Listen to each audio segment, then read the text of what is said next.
ever have those days where, like, you just need a little boost? Scrolling, and then bam. Some motivational quote tries to, like, jump in and be all, you got this. We've all been there. It's that quick hit of positivity, right? Yeah, totally. But then, well, 5 minutes and maybe a little online shopping later. Back to square one. So today, we're going deep on motivational quotes. Not just to feel good, but can we actually get some lasting wisdom from them? I like it. What's the plan for this motivational feast? We're digging into 100 motivational quotes that will inspire you to succeed. It's curated by Lolly Daskal. She's a leadership guru, definitely knows about getting things done. Sounds like it. I know, another quote collection. But this one's different. It's all about action and, like, busting through obstacles. Oh, I like it. Yeah, felt pretty relevant. Absolutely. Yeah. And there's a reason those get shared so much, right? Yeah. Even a simple sentence, if it's framed the right way, can really hit us, psychologically and even get us moving. It's like that little voice in your head suddenly has a microphone. Precisely. The thing is, finding the ones that really speak to you, not just sound good on a coffee mug or something. Right. Exactly. And that's what we're here to explore those personal connections that make a quote more than just words. Love that. And we're not just going to, like, list off all 100. Yeah. We're going thematic, diving into those big ideas. Sounds like a plan. All right, so theme number 1, the power of taking action. And we're kicking off with, well, it's kind of a mic drop moment. Ready? If you want to achieve greatness, stop asking for permission. Ooh, that one hits hard. Even though it's anonymous, it really speaks to that need for self-reliance, doesn't it? Yeah. To trust your gut and just go for what you want. Yeah, it's like a much-needed reality check, especially these days when it's so easy to get stuck, like, overthinking every little decision. Exactly. Taking action. Yeah. It doesn't mean just throwing caution to the wind, though. Right. It's about, recognizing those internal barriers we build for ourselves. Those moments when we hesitate, we're like, do I have permission? Should I? Instead of trusting ourselves. So less about being reckless, more about being self-aware. You see those roadblocks. Time to power through. Right, exactly. Yeah. Sometimes we got to be the ones to give ourselves that permission slip. I love that. And there are other quotes that echo this. Like, this one feels very right now. Good things come to people who wait, but better things come to those who go out and get them. Ooh, there's a certain energy to that one, isn't there? That call to be proactive. We're not passengers. We're driving our own destinies. Right. Instead of waiting for opportunity to knock, Mm. maybe build your own door. Or at least knock very loudly, Yeah, perhaps. right. But the message is spot on. We have more agency than we think. Totally. We're not just, like, pawns in the game. We can influence the board, maybe even change the rules a bit. Precisely. And to that point, there's this one from Chris Grosser, takes it even further. Opportunities don't happen, you create them. Oh, now that one really makes me think about mindset, right?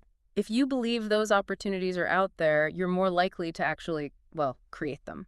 Exactly. Our beliefs shape our reality. It's like choosing to see possibilities instead of dead ends. Exactly. But what about when we hit those roadblocks? When taking action? Well, it doesn't work out so great. That's where our next theme comes in. Embracing failure as part of the journey. Ooh, yeah. I think we could all use a little pep talk on that one. What's Lolly Daskal got for us? Well, she's included one from Winston Churchill.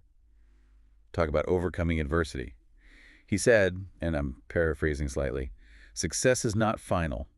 Failure is not fatal. It is the courage to continue that counts. Classic Churchill, always dropping those truth bombs. But it really highlights how failure isn't the opposite of success, it's a stepping stone. Right. It's about shifting our perspective. Setbacks, not defeats, but chances to learn and grow. Instead of letting those failures define us, we got to dissect them, learn, come back stronger, fall down 7 times, get up 8. Right. Exactly. And speaking of bouncing back, Thomas Edison, the inventor, he had a great way of reframing failure. He said, I have not failed. Yeah. I've just found 10,000 ways that won't work. Ooh, I love that one. It's like he turned failure into his R&D department. Each mistake was a step closer. Right. It's that iterative learning. You try, you fail, you adapt, you try again. Failure is just data. Like, your failures are your unpaid interns. Might not always get it right, but teaching you along the way. I like that. And it shows how important it is to embrace those teaching moments, even when they're tough. Totally. And it's not just about how we think about failure, it's about the whole culture. Oh, absolutely. Making it okay to experiment, to take risks, and yeah, to fail sometimes. No one wants to fail. Right. But if we see it as part of learning, You take away the fear. It's exactly, like we're giving ourselves and each other permission to be brave, absolutely. to try new things, and maybe stumble onto something amazing. Yeah, and you hit on a really important point there. Embracing failure, it can be like fuel for innovation. Yeah. Any field, right? Yeah. Where you get big breakthroughs. There were tons of, oops, that didn't work, Yeah. moments behind the scenes. So true. It's that whole, the greatest glory in living lies not in never falling, but in rising every time we fall. Yeah. Or something like that. Yeah. Maybe a little less dramatic, but. Perhaps. But yeah, a core idea is there. Reminds me of Dale Carnegie. He was big on self-improvement too. He said, let me see if I can get it right. Develop success from failures. Discouragement and failure are two of the surest stepping stones to success. Yeah. Like flipping the script. Setbacks. Not the end, just plot twists. Exactly. And sometimes those twists take you to amazing places you never even would have seen otherwise, you know? Yeah. So as we're going through all these motivational ideas, Right. what's sticking out to you so far about this whole embracing failure thing? It makes me think about how, like, we celebrate the success story, but we don't always see the messy journey it took to get there, you know? Right. Like, if we were more honest about the struggles, the failures, then maybe those success stories wouldn't feel so impossible to reach. 100%. Those struggles.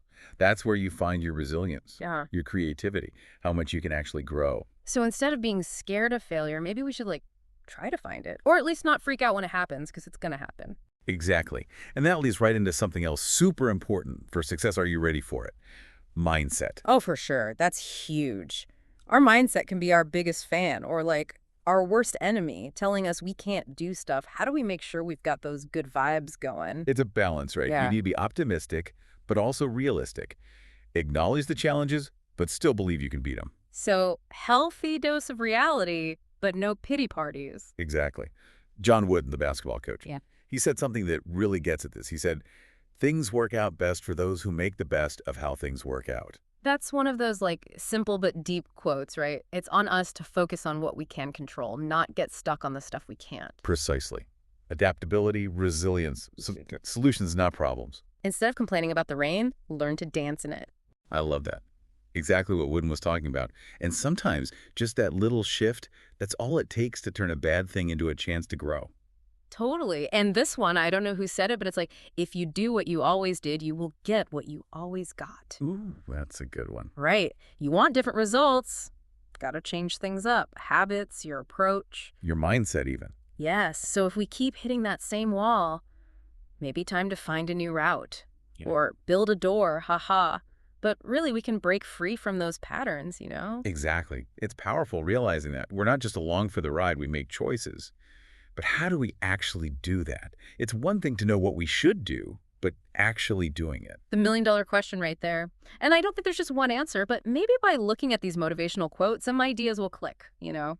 Absolutely. Yeah. Sometimes it's those little aha moments, those shifts in how you see things that can really change your behavior. For real. So as we keep going through this book, let's keep our eyes peeled for those practical things, those little things we can actually try in our own lives. What else have we got? Well, we've talked about action, failure, mindset. Let's get into something I think everyone loves, passions, dreams, going big. Oh, passions and big dreams. That's when I break out the vision board and get those sticky notes going. It's like, yeah, chase those goals. Yeah. But then laundry, dishes, emails are like, hey, remember us. Always that balance, right? The big picture in the day-to-day. Huh. But maybe that's where the good stuff happens, in that space between the dreaming and then actually, taking those little steps to get there. Totally. Journey of 1,000 miles and all that. But sometimes just knowing which step to take first, that's the hard part. Oh, for sure. And that's where I think these quotes could be helpful. Not like a map exactly, but more like signposts, pointing you in the right direction, but you got to choose the path. Ooh, I like that. A compass, not a GPS. Exactly. Finding those principles, those things you believe in, that'll help when things get tough. Remember that anonymous one. If you want to achieve greatness. Stop asking for permission. Yeah, that one always feels like it's giving me permission to just go for it, even if it's scary or no one else gets it. Exactly. Especially with passions. Mm. Got to quiet those voices saying, who do you think you are? Right. Giving yourself permission to go after what lights you up, even if the to-do list gets a little messed up. Love it. And that takes courage, doesn't it? To be uncomfortable, try the unknown, even when those little voices are screaming at you. Because they always do, right? Those voices aren't invited to the dream big party. And it's always a better party without them. Reminds me, Mark Twain, courage is resistance to fear. Mastery of fear, not absence of fear. That's good. We all feel fear, especially when we're pushing ourselves. But we don't have to let it run the show. Like, thanks for looking out, fear, but I'm good. Perfectly said. And, the more you do that, face those fears, you realize a lot of them weren't even real to begin with. It's like we're building our courage muscles, each time a little stronger. Exactly. And the stronger they get, bigger challenges, bigger dreams. Yeah. You can create a life that actually feels like yours. That's the goal, right? It is. So it's like the cycle. You take action, you mess up, you learn, you get stronger, and then you do it all over again, but bigger and better each time. Exactly. And through all that, remember, motivation isn't the finish line. It's the whole journey. Got to find those things that keep you inspired. Because some days that go-getter energy, it takes a day off. Happens to the best of us. It does. But having those tools, those quotes, those reminders, Yeah, it helps you get back on track. absolutely. So as we wrap up our deep dive here, one last thought. It's about being ambitious, yeah, but also knowing yourself. Ready. You can do anything, but not everything. Oh, I love that one. Takes the pressure off, We can't do it all. Got to make choices. Exactly. What matters most, where are you going to put your energy? Sometimes saying no to good things makes room for amazing things. Yeah. So true. Saying no to some things is like saying a big yes to yourself. That's a great way to put it. So think about this. What's one small action you can take, maybe inspired by what we talked about today, that'll move you closer to a goal you really care about? Love that question. Small steps, done consistently, that's where the magic's at. 100%. So keep exploring, keep learning, and keep that motivation burning bright. That's it for today's deep dive. Until next time, you got this.